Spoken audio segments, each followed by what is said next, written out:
Hi. Hi, everyone. It's Meg Tucker and her glass. Welcome. We are in my kitchen today, and we are getting ready to cook meatloaf and mashed potato puffs. So I'm just going to hang on the line here until a few more of you join, and then we will get started. I apologize for the bright light behind me. No matter what we do, I can't quite fix it. So, hi, Bonnie. Bonnie joined. When you join the party, please tell me. Oh, I've got to fix my hair. It's a bit of a disaster. Okay, we're working with it. So yeah, as you join, definitely say who you are, and it's going to be really fun. You guys voted 2 weeks ago. We put up two options. You picked meatloaf and mashed potato puffs for the win. So that is what we are going to make. Thank you, Bonnie. She says I look lovely. In the spirit of sharing, because for those who know me, I share, and I used to share every day on the radio. Sick puppy in the house. We have Oliver, our black lab, who has been, oh, he's looking at me. Yeah, we've had a couple bouts of him not feeling so great, and today is another one. So if I have to say, hold the line, I'm going to just run to let him out, but he's okay. I think he's chilling on the couch. So we are going to get started here right away. If you are just joining us, we are making meatloaf, which, very surprising, 68% of you wanted to see meatloaf, which is fantastic. I like it. I know that Mike, my former co-host, my dear friend Mikey, lives for it. Gavin loves it. Wade, not so much, but it's good. Hi, Helen. Hi, Darlene. Darlene's my mama. Okay, so we're going to get started. Just give me 2 seconds. Quick wash of the hands. Preheat your oven, okay, everybody? Preheat that right now if you're cooking along. I would set it to 400. Here's a little trick. 375 for the mashed potato puffs, 400 for the meatloaf. Just do 400, and then they'll be ready to go at the same time, so we're not fussy. Okay, so I have my wine. If you're cooking along, thank you. If you are just watching, that's awesome too. Let's start with the mashed potato puffs. This is what we're gonna do. Hi, Trav. Keep your questions coming, keep your comments coming. Let me just put this down so you can see, and then I'll back it up so you can still see me. Work in progress. All right, so you can see my bowl. And I'm just going to uncover these. These are the mashed potatoes that I made earlier. So I recommend if you have something to make, let's say, what day is today? Is today Wednesday? If you have something to make on Wednesday, make mashed potatoes on Tuesday, because just make extra. And the question that I had earlier, hi Sharon, the question from Travis was, how many potatoes do you need to boil to get approximately 2 cups of potato? My potatoes were like large marge in charge, and I used 4. So 4 or 5 potatoes will give you 2 cups. Pas de problème. So this mashed potato puffs recipe, if you followed Just One Bite, we did make it on one of the episodes. It's super cute. It's super easy. Highly recommend this recipe if you have kids, if you want a quick, cool side dish, if you just want something different. So it's a little different. It's kind of in between a hash brown and a mashed potato. They pack well.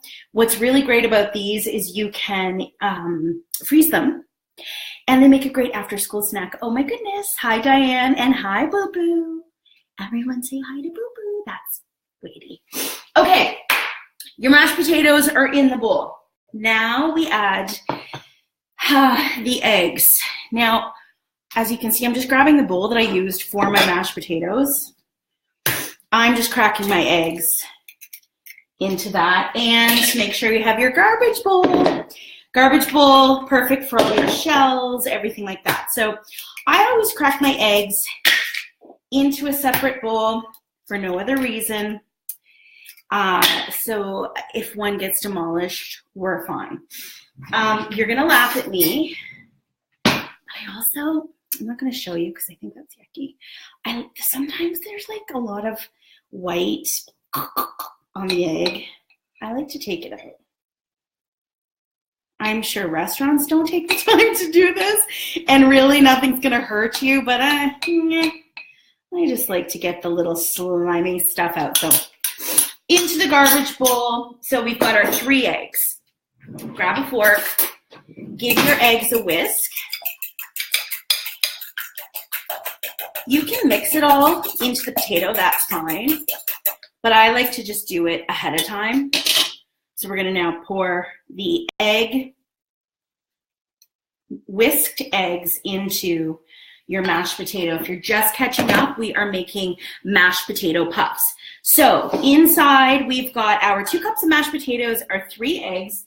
Now we need a cup of, I deal with labels, a cup of cheddar. I don't know if you heard this. I'm gonna show you today. I'm gonna risk the shot to show you. This is what happens when I'm cooking. Can you see this? He's like our little goalie. Look how he sits, and the longer he sits like that, his legs completely fall apart. So what I'm doing, I'm gonna move the camera in just a sec. I'm putting 1 cup of cheddar cheese. I just know last time you didn't really get to see Oliver. And I'll give him 1 little piece. Gentle. Okay, so there. I'm cooking with family, that's what this is. All right, so I have my 1 cup of cheddar cheese into the bowl. So I've got my eggs, 3 eggs whisked. I have someone said, okay, Trav said hi, boo-boo, and then someone said hi, Ollie. So quite frankly, we call both of them boo-boo, and by we, I mean me. So I'm not sure if Trav is talking to the dog. You're all good. All gone, no more. You can go lay down. So yes, mashed potato puffs, we have our potatoes in. I know some of you are actually cooking along with us now, which is awesome. And if you want to make your potatoes now, that's perfectly fine. Just boil your potatoes, give them a mash, put your butter, your cream, your milk, your salt, your pepper, whatever, and then catch up with me. But I already had mine made. So I have my potatoes, my eggs, my cheddar, parm. You can use the brick of parm like I have here, and this handy little microplane. This is actually a really good tool to have. It is great for zest. You can grate zest. You can also buy one that looks like this, but this is more for garlic, but they do have little ones. Or you could use a box grater. Okay, so 1/4 cup of parm.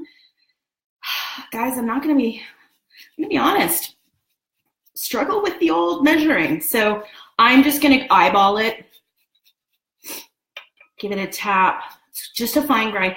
This is just a really good block of, I think it is Reggiano. So it's the good stuff. $9.99 for quite a nice size block.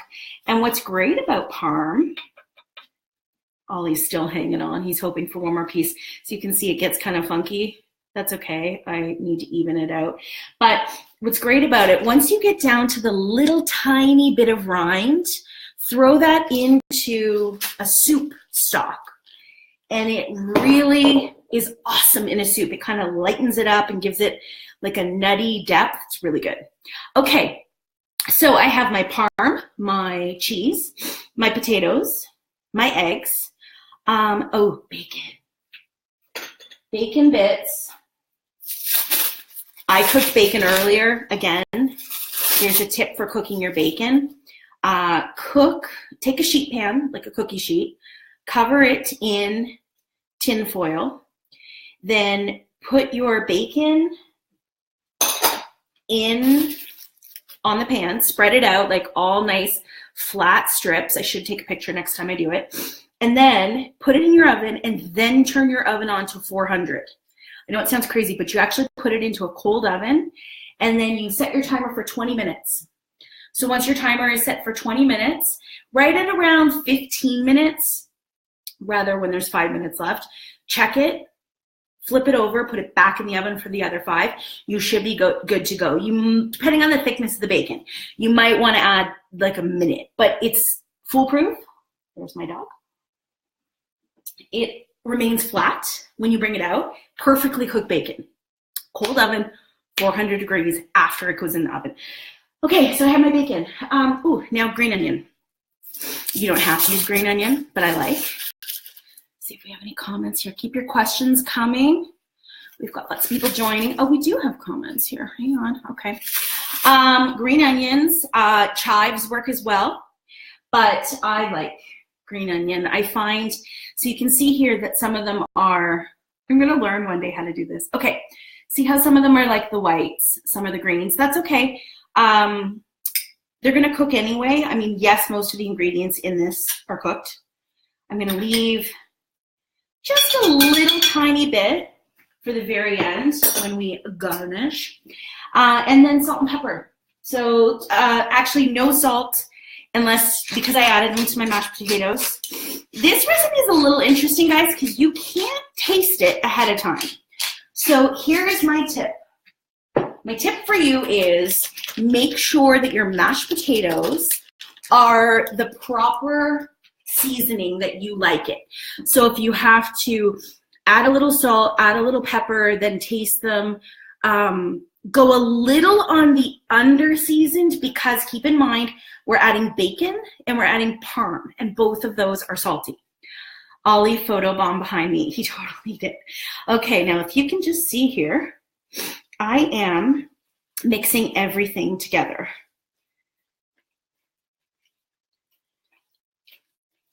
Completely gooey. Don't worry. I'm going to show the camera here. Don't worry if you think that that looks like super pasty. You're fine. You are totally fine because it's going to go into the muffin tin and the egg's going to do its magic. So what I've got now is my muffin tin. Let's move this out of the way. Move this guy over. Just a quick spritz.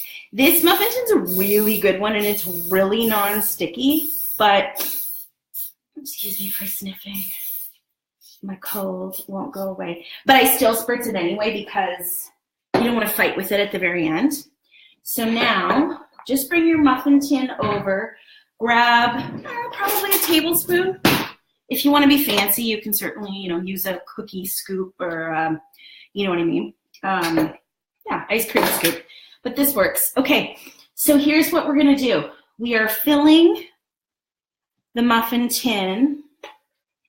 If my calculations are correct, this is going to fill exactly 12. Now, the egg helps it really puff up. But you don't have to, so don't worry about overfilling it or underfilling. Under's fine, but if you kind of go right up to the top, you're fine. It's not going to, blast over. You hear Ollie drinking in the background? Okay. So these are mashed potato puffs. As I mentioned before, if you're just joining, you definitely can make these as an awesome side dish. They are an awesome alternative to the regular potato. And it's kind of like a loaded baked potato all in one. Now, I don't know if you can see. I'm going to show you the bowl. I always get all 12 in and then go back and fill in the holes for the ones that aren't super, super full. It's perfect. It's a perfect 12. Share the love. Share the love. Not one bit of waste. So, to recap, we used exactly 2 cups of mashed potatoes. We used 1 cup of cheddar cheese, 1/4 cup of bacon, 1/4 cup of parm, 3 eggs, green onions or chives, and some pepper.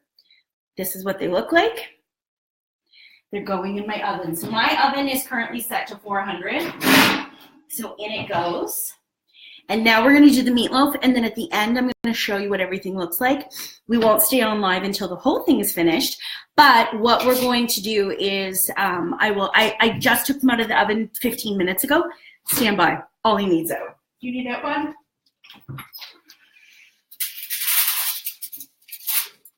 Okay. So now that we have our mashed potatoes in the oven, we need to do our meatloaf. So meatloaf. Fairly simple. Hi, Meg. That's my daughter. And Travis is taking a commercial break. He needs to mash his potatoes. You do that, I'll do this.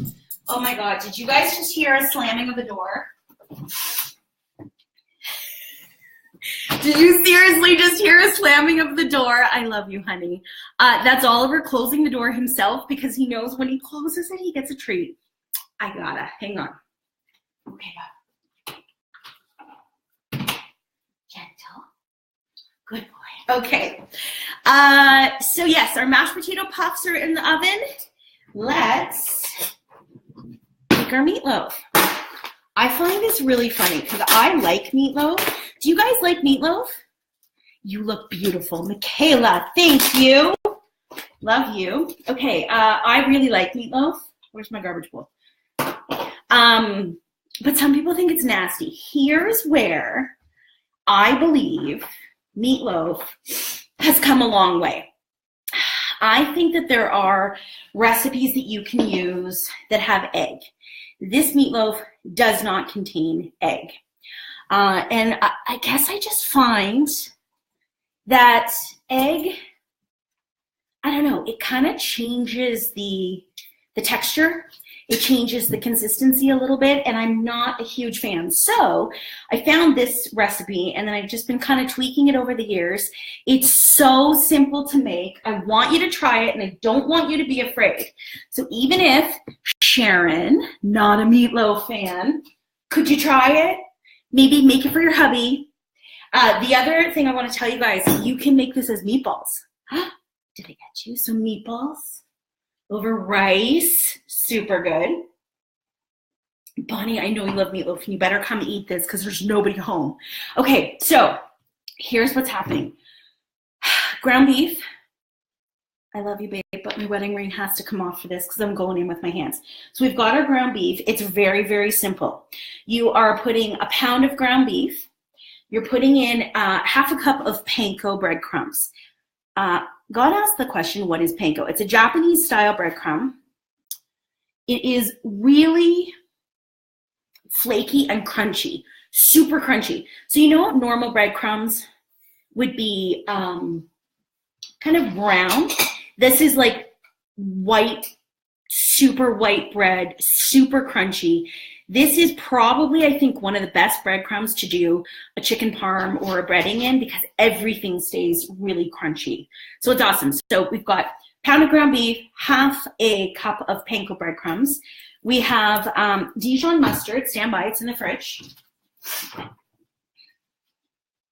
Some of the things I didn't really want to get out until we were together.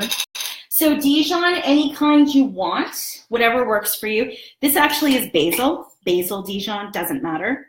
A tablespoon. This gives it a bit of tang. It helps to bind it. So it's an emulsifier, so it's got a little bit of oily property, which kind of helps to bring it together, which means you don't really need the egg, and I just don't like it with egg. Okay, so then we need your favorite barbecue sauce. I love this one. You can use whatever you want. We're gonna go 4 tablespoons. 1, 2, 3, 4. That's how I measure. You can certainly measure, but I don't. Worcestershire. We will measure that just to keep those of you happy who aren't quite sure. A lot of people don't like this stuff, and I know Wade doesn't like it. I love it. P.S. I'm super old. Look how I have to hold it. So it has everything in it. It has malt vinegar.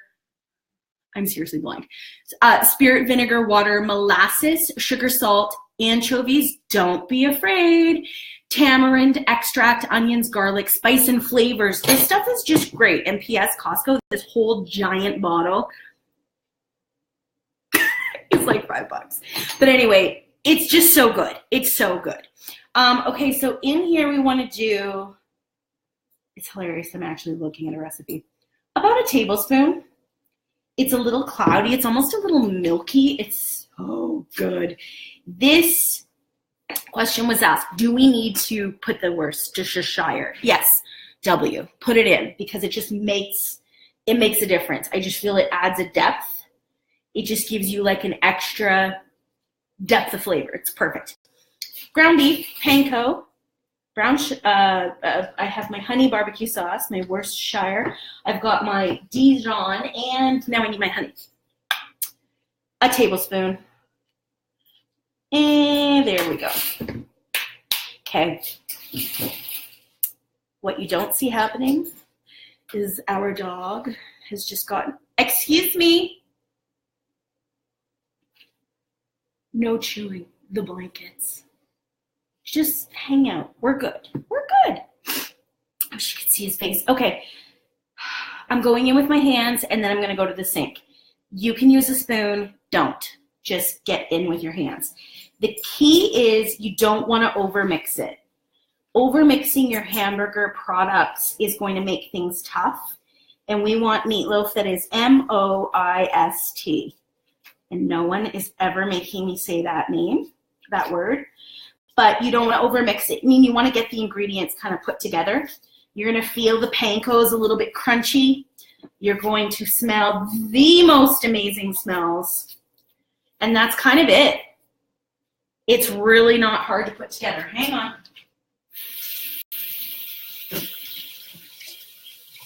So once your meatloaf is mixed together, and you are going to say, why did you wash your hands? Because you still have to do something else and then probably get your hands meaty again. That's okay.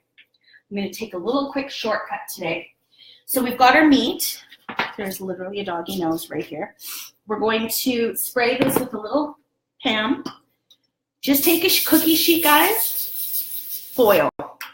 Simple. This is your best tip ever because cleanup is like fold the tinfoil, chuck it out, you're done. Honest to God, invest in tinfoil. Okay.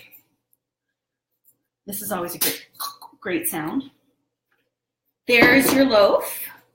We're going to freeform it. I am, again, not of the school where we have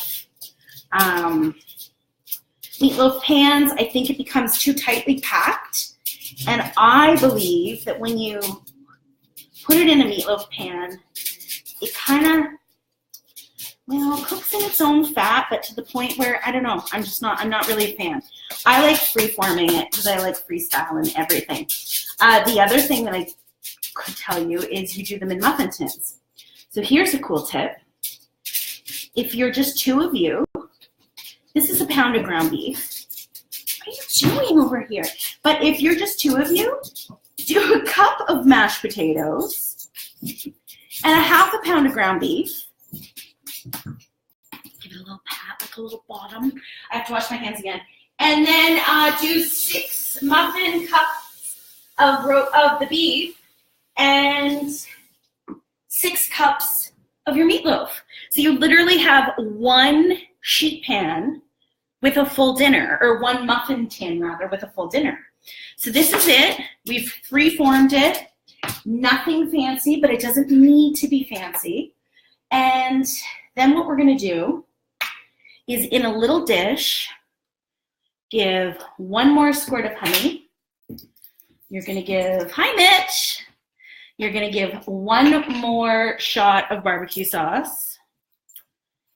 And 1 more quick little squirt of the W.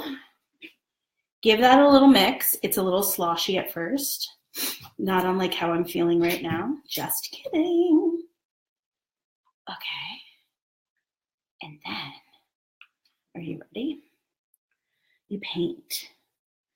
You just literally pour it all over the top. Paint. It's a glaze. It's the same ingredients that was in it. Oliver, give me one moment. Okay, so there's your glaze. There's my garbage bowl. Into the oven at 400. And then you let your dog out. Go ahead. And then I'm going to show you the mashed potato puffs and the meatloaf that have just come out of the oven. When you have a sec, recap from when you put the potatoes in the oven, starting with how long for. Thank you. You know what? I'm so sorry. When you get your mashed potato puffs out, rather into your muffin tins, 400, you're going to set your timer for 35 minutes. Please check them at 30 minutes. Your meatloaf is also going to go in, same temp, 400, 375 or 400, and I'm not misleading you. It really doesn't matter. Put them both in, and your meatloaf will probably take a little bit longer. So you could do one first, 1 second. It doesn't really matter. And 375 or 400, we're going to go 35 minutes. Magic of television and a Facebook camera. This is what your mashed potato puffs look like when they come out of the oven. Like, look at them. They are little, perfect little baby muffins. I will grab just a little plate. I'm going to just put 2 of them here on the plate just to show you. I like to take a little sour cream. Again, it's really just what you would top on a regular potato, a regular baked potato. So do a little sour cream, a little chives. You could reserve a little bit of your bacon bits. And apparently you need an axe to get into the sour cream. And just give it a little dollop on top. You could be fancy, super fancy. You could pipe it in. You could take your sour cream and flavor it. You could add a little bit of anything, curry, hot sauce. That goes for the meatloaf too, guys. You could add a little bit of sriracha or a little bit of hot sauce, Frank's or whatever you like, Tapatio. Is that what you like, Wadey? So look at this. Mashed potato puffs. Please, someone do a screenshot. Hi, Steph. Wade Anderson. Worcestershire sauce also provides umami, which is one of the basic flavors your tongue can identify. Hashtag nerd for life. I love you, babe. So this is what they look like. Someone take a screenshot. They're so yummy. And I suppose I have to have a little bite because that's what we do on TV. Here you go. Look at the inside. Potatoey. Bacony, oniony. Oh my God, so good. So good. So to recap, 30 to 35 minutes, 400 in a muffin tin. There are your mashed potato puffs. Okay? They freeze really well. Ready to see the meatloaf? I'm going to make it. Now, when you look at it like this, you're thinking like, okay, that's meatloaf. But what you want to do right before you serve it, mix up another bit of glaze. Do this so you can see it. And just drizzle it all over. So it, like pours down the side of the meatloaf. And this meatloaf, guys, is so good. I'll get a fork. I want you to see it. Let's grab another little plate. So my mashed potatoes are cooking. My meatloaf is also cooking. Here's the thing. You can actually make your mashed potatoes earlier. You could make them, a couple of hours earlier. I'm going to cut a big slice here so you can see it. Oliver is literally sitting here drooling. There is your meatloaf. It's juicy. It's moist. It's glistening from that delicious sauce, which has your barbecue sauce, any kind you want. You've got your honey. You've got your mashed potato puffs. Put this with a nice veg or a little salad. You are completely, totally set. So how long does this whole meal take? Well, we've been talking for exactly 30 minutes. So you can have it realistically prepped in the oven in 15. Add 30-minute cook time so you could have it on the table for under 1 hour. And Darlene, my mama said, now I know why mine last night was blonde, no sauce on the top. Seriously, extra sauce. Sauce it up. So guys, thank you so much for joining. I, again, wish you could see the dog right now. He's now standing up on the ledge. We have made meatloaf. We had made mashed potato puffs.